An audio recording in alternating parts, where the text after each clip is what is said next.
Жоқ, маған әлі қызық. Қыздарға мамандық көп қой.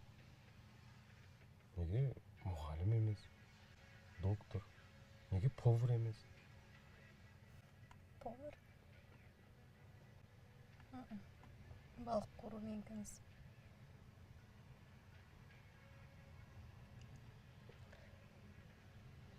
Әкең туралы естігем. Сол үшін бе? Басында сол үшін деп ойлағам. Бірақ браконьерлерді қуа. Алыстап бара жатқан сияқты одан.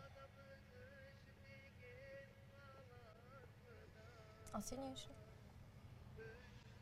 Только әділеттілік үшін дейші.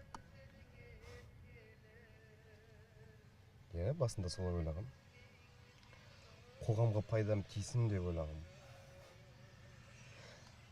Бірақ қатты идеализировать етіп жіберіппін.